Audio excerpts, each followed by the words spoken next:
세상이 기뻐하는 주님이 탄생하신 성탄절입니다.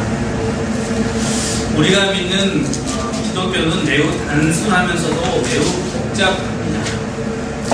어릴 때 교회 학교에서 구원받는 것이 매우 쉬웠습니다.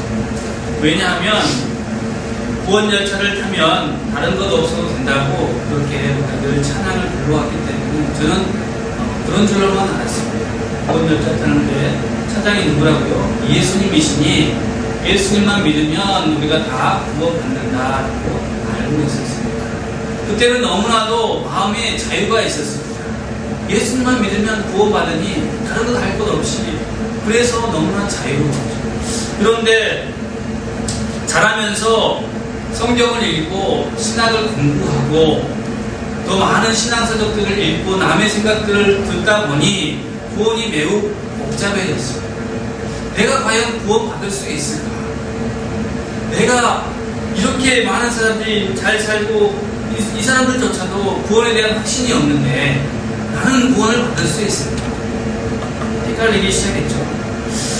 그런데 특별히 저는 12월 25일 성탄절을 매우 기다립니다. 왜냐하면 성탄절만 되면 어린 시절에 불렀던 그 찬양이 마음속에서 생각납니다. 구원이 매우 단순하다는 것이 떠오르고 나에게 참 자유를 준다는 사실입니다. 우리가 세상 풍파를 겪다 보니 우리의 마음에 그 순수함이 사라지고 순수한 믿음이 사라졌을 뿐이지, 믿으면 구원받는다. 그 예수님께서 이 땅에 오신 것입니다. 그런데 오늘 말씀은 예수님께서 오실 때에 누구에게 먼저 소식을 증거하셨습니까? 또 예수님께서 이 땅에 오실 때에 어떻게 오셨을까? 우리는 그것을 한번 살펴봐요. 예수님은 이 땅에 오시면서조차도 우리에게 교훈을 주고 계신다는 사실. 예수님께서 이 땅에 태어났을 때에 그날 밤 많은 곳에 빈 방이 하나도 없었습니다.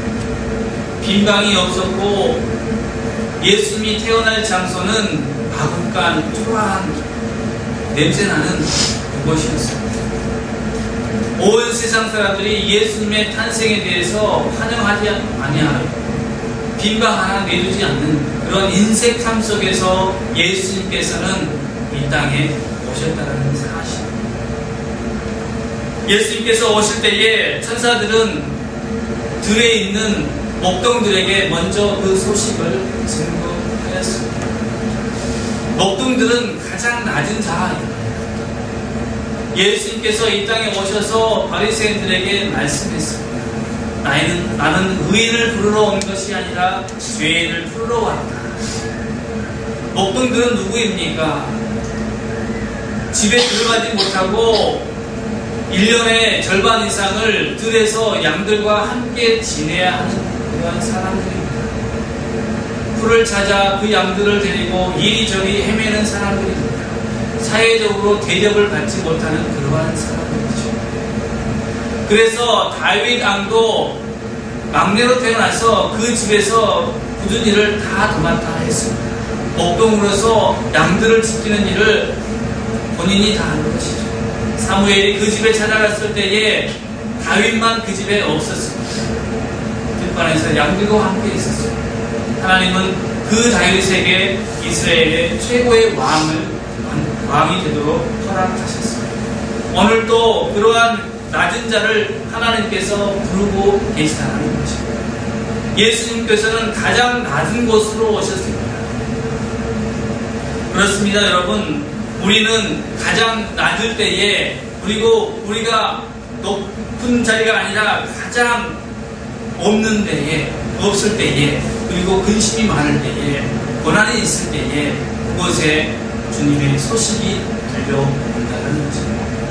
그때에 우리가 주님을 온전히 바라볼 수 있다는 것을 우리에게 들려주고 있는 것입니다. 오늘 목자들은 인생의 방향을 바꿨습니다. 들이 아니라 예수 그리스도에게 인생의 방향을 완전히 틀었다는 거예요. 언제 그랬습니까? 천사들의 음성을 듣고 가서 주님을 경배해라. 그 소리를 들었습니다. 그 양들을 버려두고 그들은 예수님께로 향했다. 오늘 여러분에게도 그 음성이 들려져서 여러분의 인생의 방향이 완전히 바뀌기를 원합니다.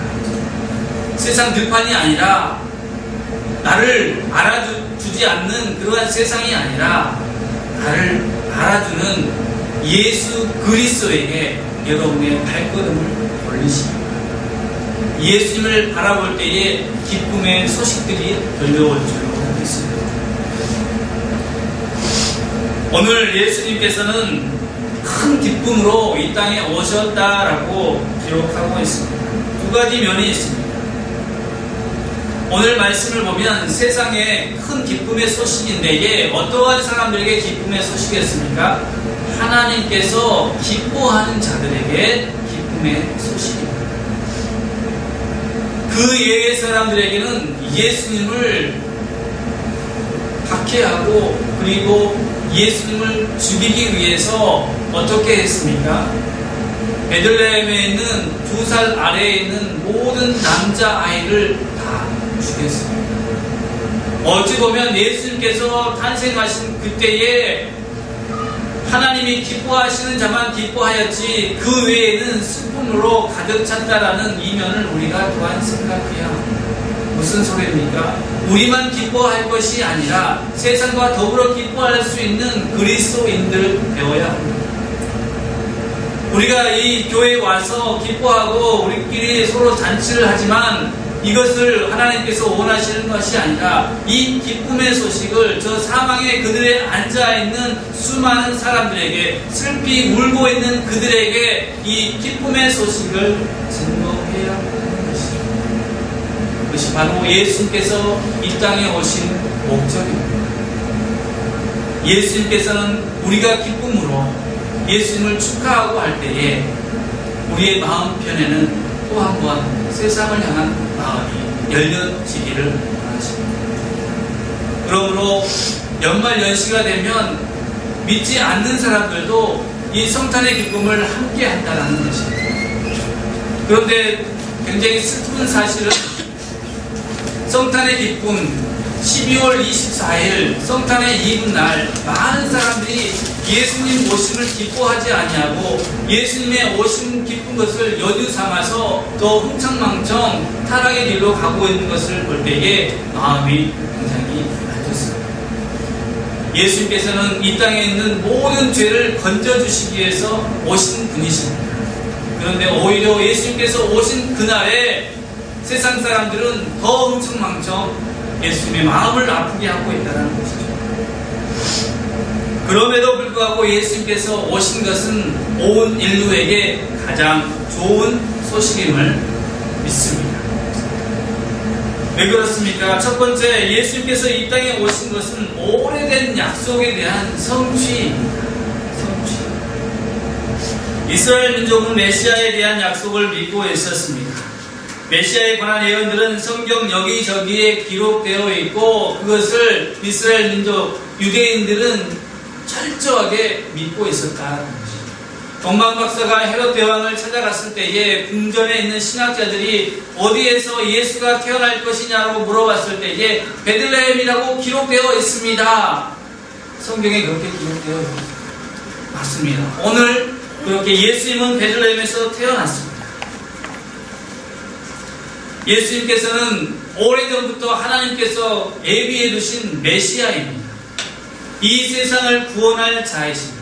그러므로 하나님께서는 그 약속을 이루셨는데 명심해야 될 것이 있습니다.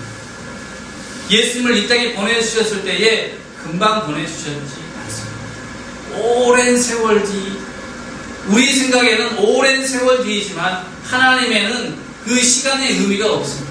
그 시기, 바로 그때 하나님께서 메시아를 보내주셨다. 하나님께서 우리하고 약속을 하셨을 때도 하나님은 왜 이렇게 더디 약속을 안 지키십니까? 라고 할 것이 아니라 우리의 때가 아니라 하나님의 때에 그 약속이 분명하게 이루어진다. 우리는 우리의 시간을 놓고 늘 조급해야 합니다. 예수님께서 이 땅에 오셔서 조급한 그 마음들 위에 인내하며 기다리라는 교훈을 주신 것이죠. 그렇습니다. 예수님께서 이 땅에 오셨다는 것은 하나님께서 분명하게 약속을 지키시는 신실한 하나님임을 우리 모두에게 보여주셨다는 것입니다. 제 아들 요한이가 이제 유치원에서 이제 받아쓰기를 해요. 받아쓰기. 한글도 모르는 애가 받아쓰기를 한다니 참 신기하더라고요. 그런데 어느 날은 한자까지 이제 유치원에서 가르쳐요. 나무, 물수 이렇게 다 이렇게 가르치는데, 그래서 이제 요한이가 약속을 했습니다. 100점을 맞으면 문방구 앞에 뽑기가 있어요. 200원 넣으면 걸리면 이제 조그만 장난감이 나오는데 뽑기를 해주겠다. 근데 이제 요한이가 이제 기쁨의 얼굴로 아빠한테 얘기를 하는 거죠. 나 몇 점 맞아볼게. 몇 점 맞았을까요? 아니, 110점을 맞았어요. 보너스가 있더라고요. 그래서 마음이 즐겁잖아요. 100점 맞은 줄 알았는데 110점 맞았어요. 그래서 문방구 데려가서 무엇을 했을까요? 약속을 지켜줘요. 약속을 지켜주니까 얼마나 기뻐요, 우리는. 그런데 그 옆에 있는 한이까지 동달아서 뽑기를 하는. 그래서 이제 아빠의 그 약속이 지켜진다는 것, 그것만으로도 기쁜데, 우리 영원한 아버지, 영적인 아버지, 온 인류의 아버지가 약속을 지켰다는 것, 그것이 바로 기쁨의 소식이다는 것입니다. 두 번째로, 왜 기쁩니까? 그것은 예수님께서 이 땅에 오심으로 우리에게 보여주신 것이 있습니다. 그것은 무엇입니까? 하나님은 살아계시다. 예수님께서 이 땅에 오셨다라는 그 사실이 중요한 것이 아니고 그 약속을 지키시는 주인이 계시다라는 겁니다. 누굽니까? 하나님. 세상은 예수님을 통하여서 예수님만 바라보지만 우리 믿는 사람들은 예수님을 통하여서 그 뒤편에 계시는 든든한 하나님 아버지를 바라볼 수 있어야 하는 것입니다. 하나님은 이 땅에 내가 여호와다라고 보여주신 사건이 바로 예수님을 이 땅에 보내신 사건이다.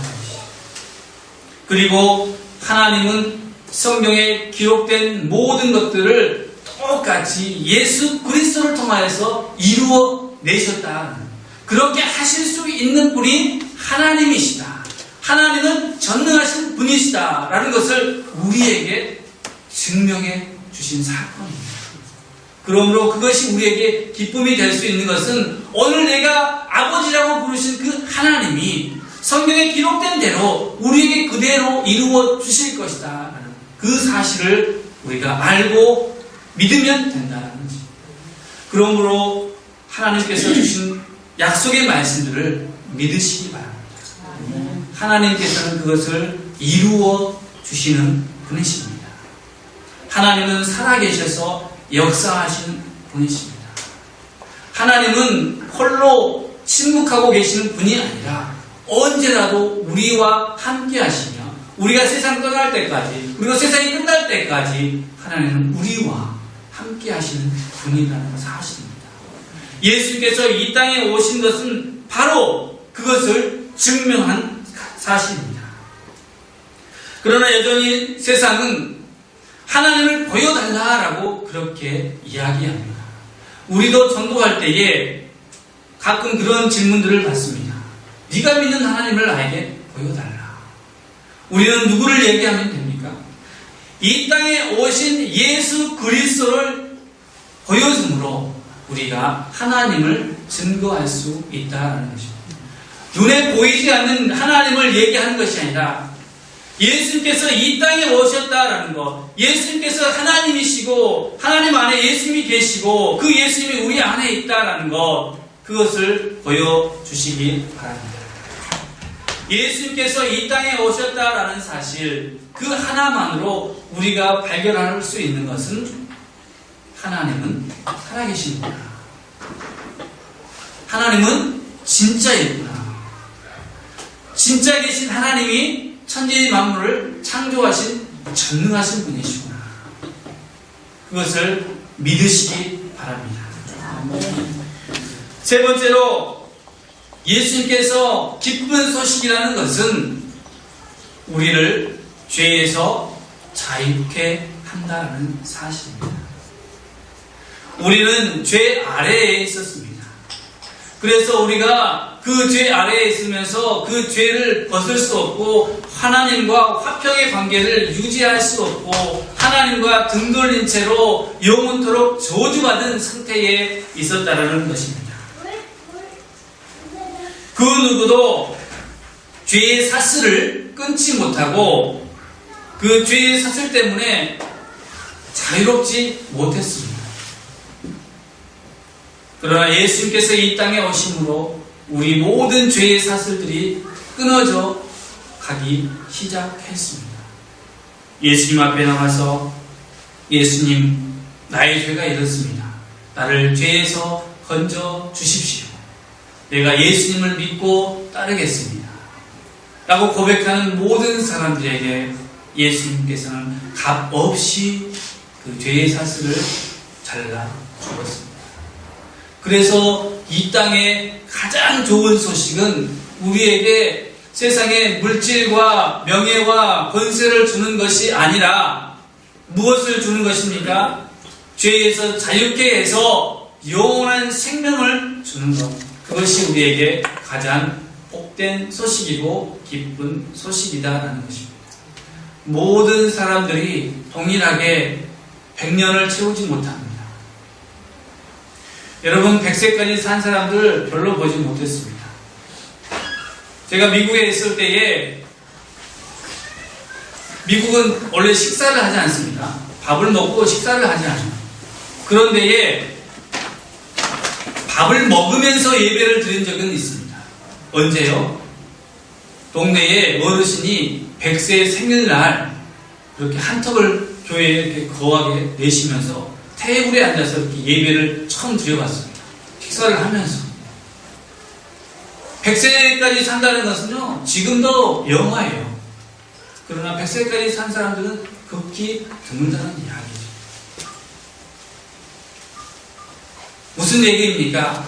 영원한 생명은 우리에게 없다는 것입니다. 그러나 예수님께서 우리에게 영원한 생명을 주셨습니다.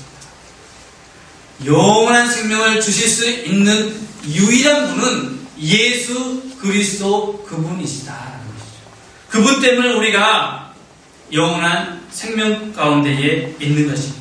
그러므로 그것이 우리에게 기쁨의 소식입니다.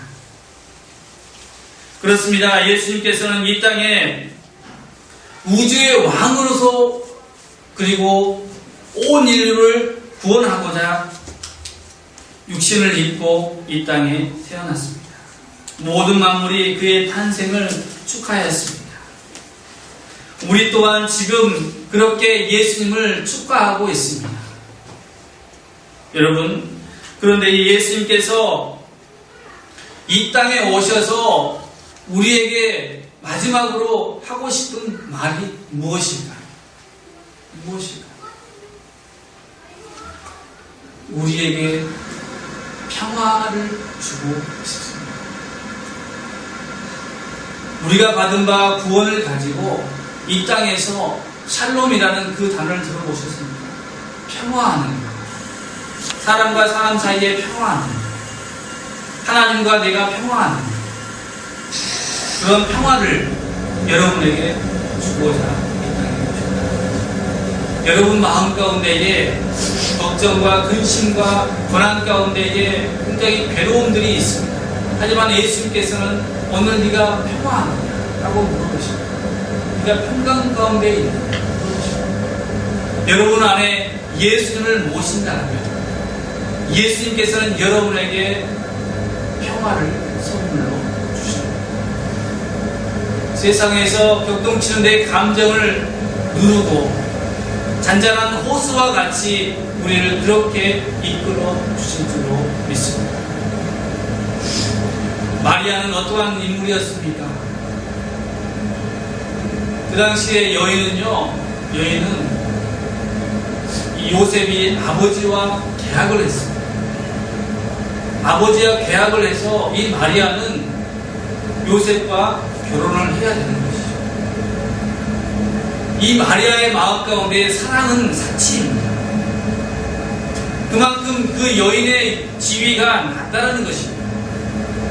차별과 억압으로 계급사회에서 가장 낮은 그러한 마리아가 그 안에 누구를 잉태했습니까? 예수님을 잉태했습니다. 그러므로 여러분 또한 예수님을 마음에 품고 산다면 여러분은 세상 가운데에 미천하고 여러분은 세상 가운데에 부유하지 못하고 세상 가운데에 권세와 명예가 없을지라도 예수님을 여러분이 품고 산다면 마리아와 같이 여러분은 정비를 얻을 수 있습니다. 그러므로 여러분 다른 것 품지 마시고 오늘 마리아가 품었던 그 예수님을 품으시고 그리고 이 땅에 살면서 늘 열매 맺는 그러한 삶으로 예수님께 우리가 믿음을 보여주시기 바랍니다. 그럴 때 예수님은 우리의 삶을 이끌어 주실 때에 어디까지요? 천국에 이르기까지 우리를 이끌어 주실 줄로 믿습니다. 아픔과 고난이 있더라도 예수님을 포기하지 마십시오. 예수님만이 인생의 정답입니다. 오직 예수님만이 우리의 삶의 길이요 생명이요 부활이십니다. 예수님을 오늘도 품고 희망찬 내일을 기다리십시오. 분명히 여러분에게도 힘든 날이 있을 줄